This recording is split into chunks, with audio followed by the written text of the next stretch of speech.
Hi everyone, you reached Chronicles of the Gray Hair Diva, and this is your first time, welcome. If not, welcome back. For all you out there, hit that subscribe button and the notification bell so that every time I upload a video, you will be notified. Hit the like button, chat with me in the comments, and when I get an opportunity, I will chat back. And share my video with your friends and family so that they can come to my channel and get to know me also. I'm here today with my take, my review on Love and Marriage Huntsville, Season 3, Episode 8, Sin City Showdown. Say all of them S's together and get it right. Oh my gosh. Anyway, guys, I am late on my review, but guess what? I'm still doing it.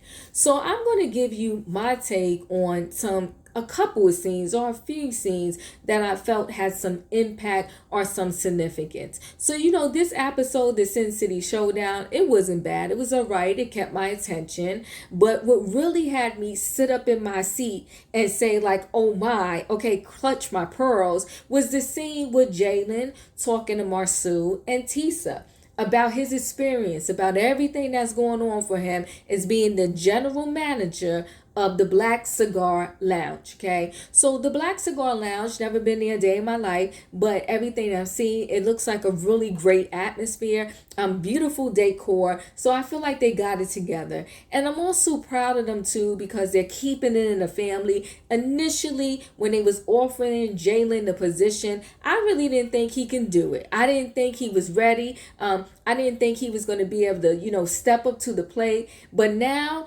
everything that I hear that he's going through, I think he's ready. He's stepping up to the plate. Yes, he needs help. Yes, he needs someone with experience to mentor him. But overall, for somebody that got no mentoring, getting no help, oh, he's standing up and showing out. So anyway, he's talking to them about, everything that's going on. And, there's previous scenes where he is kind of talking slash, venting to his mom about the lack of mentoring and help that he's getting from Tisa and Marcel. But anyway, now he's talking to them directly. He's saying, look, over this past weekend, the cook and 2 managers quit. That speaks volumes. What kind of conditions, working conditions, are they working under that 3 people quit right before a major holiday weekend? And for restaurants, cigar lounges, or whatever, their busiest time periods are holiday weekends or holidays. So let's carry on. So he's kind of talking to them about that. And he said, my expectation was that maybe y'all should have came here and helped me out, knowing that I was short, knowing that we was minus a cook and I had to go in the kitchen and cook, knowing that 2 managers left. Y'all should have came here and helped me out, and y'all was nowhere to be found. But yet this is your establishment. And these people quit and you don't show up. And Marcel says, actually Tisa told him, Marcel said that he knew you would be able to do it. You knew I would be able to do the job of 7 people. Like, this is your business. You want your customers to suffer because we're short and I got to be in the kitchen, be in the front of the house, do this, do that, do everything. So they say that to him and they try to sell him this ridiculous bill of goods that, everything that you're going through is to help you rise to the top. It's to help you be all that you can be. It's to help you persevere and, learn how to work against the grain and all of that sort of stuff. Well, people can learn how to step up and work against the grain without having to do the job of 7 different people. Tisa and Marcel, y'all gonna need to put up the help wanted sign. Y'all gonna need to go on your social media and say you're hiring, and you're gonna have to look into what's behind 3 people quitting like that. Your cook and 2 managers. That tells you right there in and of itself something ain't right. Are the people getting paid? Are you paying them enough? Something is going on, because people usually just don't quit like that. But anyway, that's what happened to them. My advice to Jaylin, I know it's your family and it's a family affair, and I think that's nice. But sometimes, I'm not saying all the times, working for family can be the worst. Either you make sure they get you some help, or I would move on. Target, Walmart, 7 people's jobs. You the cook, you the general manager, and then Tisa had the nerve to tell him that he needed to keep up with his duties, knowing that he was short and was working all these other jobs. It was comical. But hey, that's Jaylin's family. That's the job that he was given, and he's trying to do his best. I wish him well. So we move on, and I'm still not, maybe y'all can help me out. Talk to me in the comments. I'm still not feeling the new girl, I'm going to call her Tiffany. Not for 1.2 seconds. I think she's messy. I think the timing of what she says in every scene is kind of so rehearsed. I'm not feeling her. But I am going to give it some more episodes and we shall see. But I personally think the better couple to add to that show that really would have got things popping maybe in a different type of way would have been Kaiwa and her husband. That's who needs to move to Huntsville, and that's who they need to add to the show. Because right now, Tiffany and her husband is not doing much for me at all. I'm going to give it time. I'm going to hold out. I'm going to wait and see, if she, changes my mind all of a sudden. But right now, not feeling it. But Tiffany and her husband were invited to Sin City, and the reason why they're going to Sin City is to celebrate Tisa and Marsu's anniversary.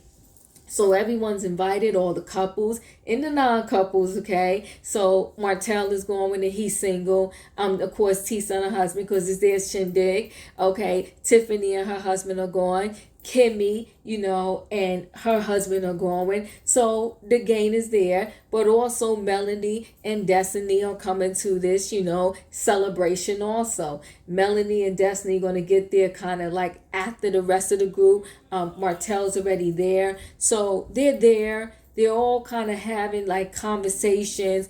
And, it comes up that, Kimmy was the side chick.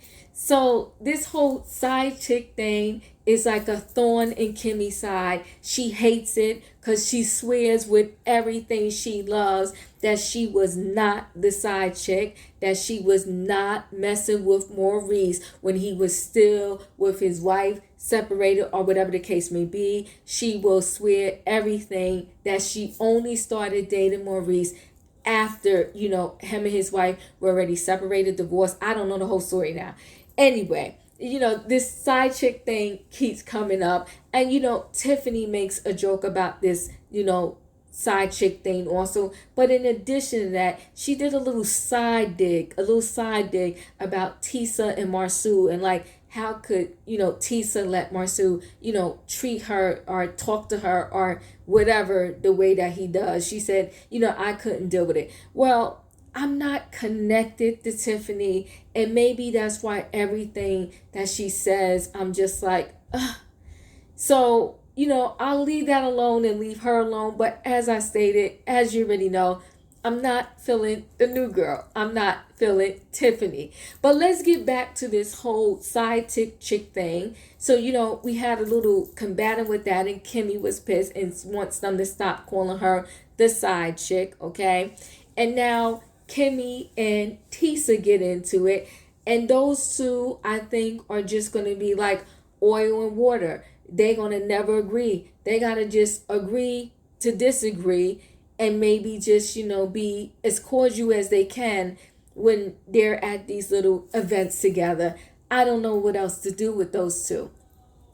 I will say this though, I will give Maurice, what do I want to say about that? I want to give Maurice some like credit here for being like a bigger person, because he actually went to Tiffany's husband and I don't even remember his name, business to say, what, you're invited on this trip to Sin City. Let's let bygones be bygones, keep each other kids' name out of our mouths and just all will be well.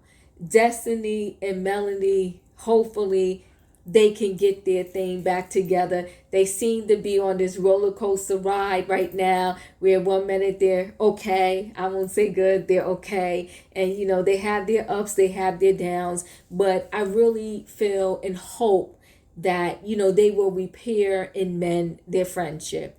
So I think that's my whole take on, the Sin City Showdown. Part 2 is going to happen this weekend, so I will be tuned in, and hopefully I can get my part 2 of this, but my episode 9 review recap out a little earlier.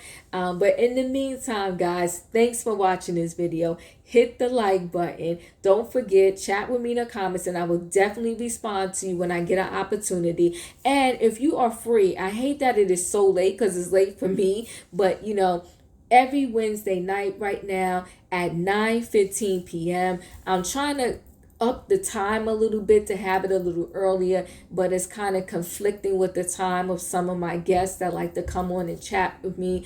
But every Wednesday night live, I have Relationship Wednesdays. We kind of get into it. We start out with a topic, but then we spin all over the place. So if you ever have the opportunity, you're free on Wednesdays at 9 p.m., join me for Relationship Wednesdays where we get into it. This Wednesday coming up, I believe our topic is, age, like the age differences in dating. Would you date someone younger? Would you date someone older? If so, how much of a gap is okay with you? And then we're going to tag and kind of squeeze into it also. What do you do if your friends, your mom, your dad, and your circle does not like your significant other, does not like your mate, does not like your husband? What do you do with that situation? So that's going to go down on Relationships Wednesdays. And this Wednesday coming up, that's my topic. If you're free, join me. I would love to have you. Talk to you soon.